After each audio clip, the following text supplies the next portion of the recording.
Today, the prosecution rested their case in the New York corruption trial against former aide to the governor, Joseph Percoco. He stands accused of accepting over $300,000 in bribes from business executives looking for his help on their ventures in New York. Percoco's defense now preparing to deliver their side of the case and have named 23 potential witnesses. Here to walk us through the first 5 weeks of this trial and what we can expect from the defense is Talking Points analyst Conor Wight. Thanks, Josh. For over a month, the prosecution has attempted to prove that company's competitive power venture and Syracuse-based COR Development bribed Joseph Percoco.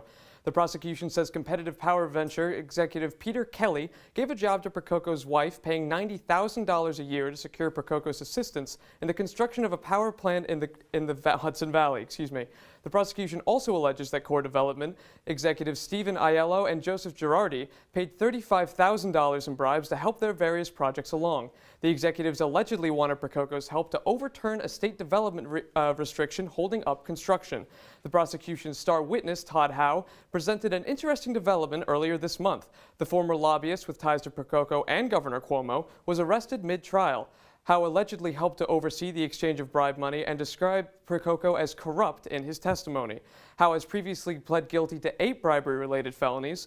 During the defense's cross-examination, Howe admitted to breaking a cooperation agreement he reached with the government in September, leading to his arrest. The defense now looks toward 23 potential witnesses and a strategy of discrediting the prosecution's arguments. So, Connor, you mentioned those potential witnesses. Who are some of the bigger names in that?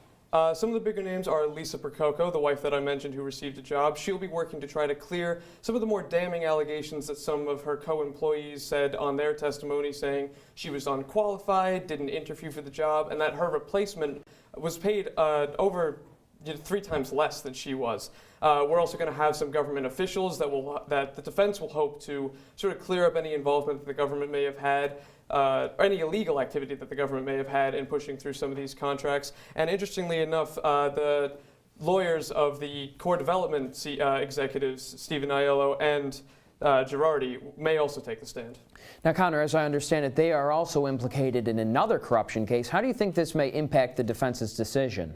They are. They'll also be defendants in the so-called Buffalo Billions case, which is going to take place in April. This is a case with very similar, with a very similar premise. It's more development companies that allegedly paid bribes in order to receive state development contracts, and the defense is concerned that the lawyers on the prosecution side in cross-examination are going to take them down that rabbit hole to show, hey, they're involved in more than just one thing. That's got to point to something. And this corruption case is obviously one of several happening centered around Albany. So what does that necessarily mean for Cuomo and the sort of political entities that exist there? How will it affect them? It's not good for Governor Cuomo. To be clear, he's not actually being accused of anything legal-wise.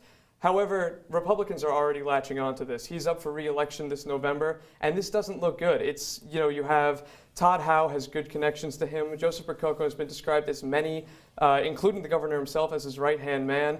It really doesn't look good. It's something that his opponents are going to be able to spin. Well, Connor, the governor is up for re-election in 2019. He also may run for president in 2020, so these sort of corruption allegations could dog him in that campaign as well. Certainly something we're going to be taking a look at and keeping us posted here. Thanks so much for joining us. Thank you.